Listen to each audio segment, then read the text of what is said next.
Assalamualaikum warahmatullahi wabarakatuh. Waalaikumsalam. Siapa ini di samping aneh? Masya Allah, Allahu Akbar. Salam bila syab Indonesia. Please say salam to Indonesian people. Assalamualaikum warahmatullahi wabarakatuh. To all the people of Indonesia. Allah. Pleasure to be here.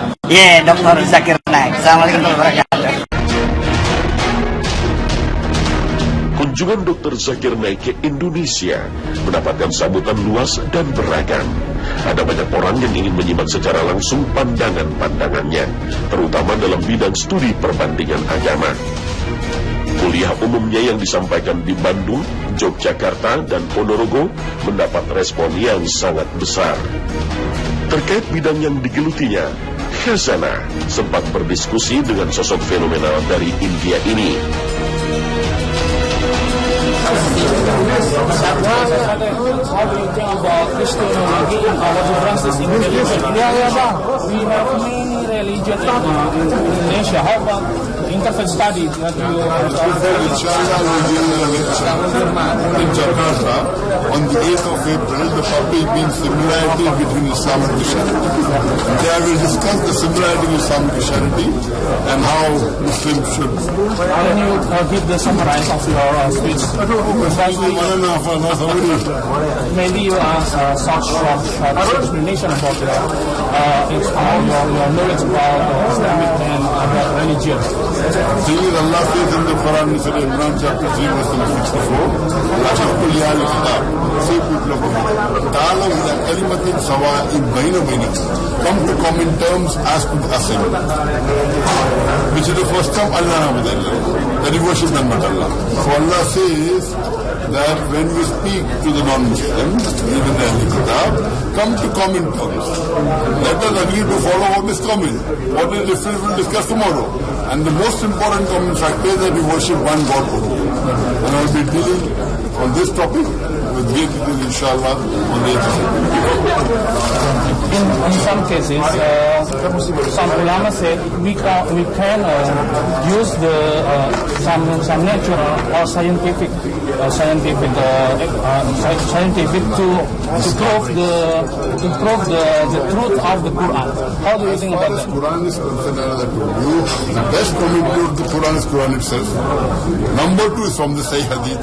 If you are using any scientific explanation, as long as it doesn't go against the Quranic verse and does not go against any Sahih Hadith or the commentary of the Sahaba and Muhammad sallallahu alaihi wasallam, then no problem. But you bring a scientific thing which is going against Sahih Hadith, then that scientific thing is wrong. So first is the Quran, then is the Sahih Hadith. In the Hadith, Muhammad sallallahu alaihi wasallam is called carries more in the election. Then comes the Sahabas, then comes the Tabi'in, then comes the Tabi'in. This is how to understand the religion. After that, if any scholar says no problem, but you should prove either from the Quran, from the Hadith. If you want to use Jadid science, no problem. But that scientific fact should not go against any verse of the Quran, because Allah is far superior than science. It should not go against any Sahih Hadith of the Prophet, because Prophet knowledge from Allah is much more superior. If it doesn't go, and then you explain, there is no problem. But you have to be careful while comparing science and Quran. You can do it, but don't fall in the trap of agreeing everything what the science is saying. And you have to be careful, only quote scientific facts, not scientific theories. Because theories and hypotheses can take you there. When we compare the scientific facts, the Quran, not the theories and hypotheses.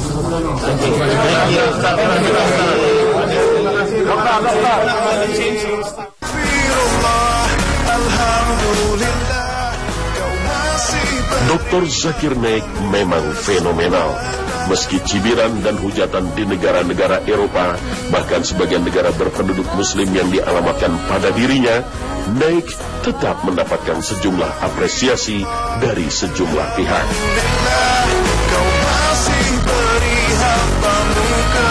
Di tahun 2010, Dr. Zakir Naik ditempatkan di posisi 89 dalam daftar 100 orang paling berpengaruh di India oleh The Indian Express. Menurut para jurnalis, Naik diyakini sebagai figur yang paling berpengaruh di India.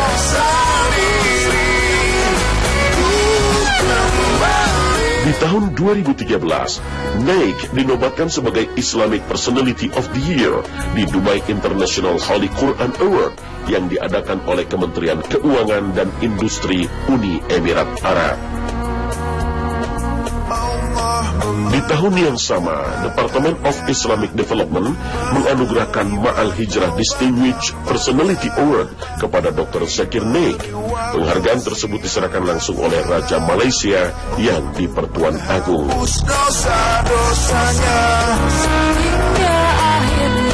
Puncaknya, di tahun 2015, Zakir Naik mendapatkan penghargaan tertinggi dari King Faisal International Prize untuk bidang Service to Islam.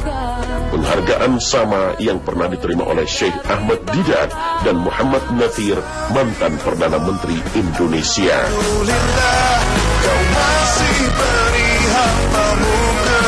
Kiprah Dr. Zakir Naik banyak menjadi perhatian publik. Terlepas dari berbagai kontroversinya di mata dunia, sosok fenomenal ini telah memberikan perspektif yang berbeda dalam dunia dakwah.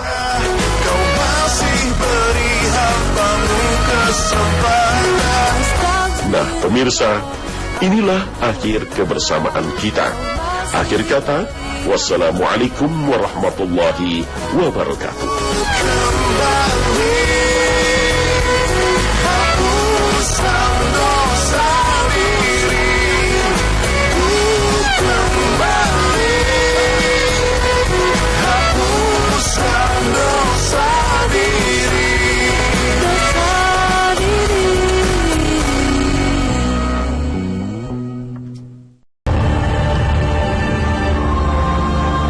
Studi perbandingan antara agama sebenarnya bukan hal baru di dunia Islam.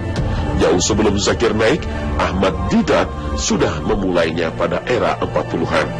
Ahmad Didat yang berasal dari India menghabiskan sebagian besar hidupnya di Afrika Selatan mempelajari Islam dan kitab lain. Tulisan pertama Syekh Ahmad Didat berjudul Muhammad, Nabi yang Membawa Kedamaian. Dan kemudian beliau secara aktif mengenalkan Islam kepada para turis yang berkunjung ke Afrika Selatan, khususnya para turis non-muslim yang mengunjungi Masjid Jum'ah di kota Durban. Di tahun 1986, Syekh Ahmad Didat mendapat penghargaan King Faisal Awards dari Kerajaan Arab Saudi karena dianggap sebagai salah satu sosok yang berjasa dalam penyebaran nilai-nilai Islam di dunia. Terinspirasi dari sosok sederhana inilah, Dr. Zakir Naik menggeluti dakwahnya ketika keduanya bertemu di tahun 1987. Namun, Dr. Naik punya keistimewaan tersendiri yang tidak dimiliki oleh Ahmad Didat. Hal ini diakui sendiri oleh Didat yang ditulis dalam sebuah plak yang terukir tulisan, "Wahai anakku, kamu hanya menempuh 4 tahun untuk mencapai apa yang saya capai dalam tempo 40 tahun. Dr. Naik memang muncul di era yang berbeda dengan gurunya. Ia diuntungkan dengan era digital sehingga dakwah Dr. Naik berhasil mendunia ketika dia mendirikan channel Peace TV. Lebih dari 100 juta penonton menyaksikan Dr. Naik berceramah dan berdiskusi. Namun kiprah Dr. Naik yang berdakwah berlandaskan kejujuran, keadilan, moralitas, harmoni dan kebajikan tak serta-merta menyenangkan semua pihak. Pemerintah India sendiri memandang aktivitas dakwah Dr. Naik sebagai sumber kontroversi di masyarakat. Sehingga sejak tahun 2012, pemerintah India melarang siaran Peace TV. Itu sebabnya penyedia layanan televisi satelit juga menolak untuk menyiarkan Peace TV.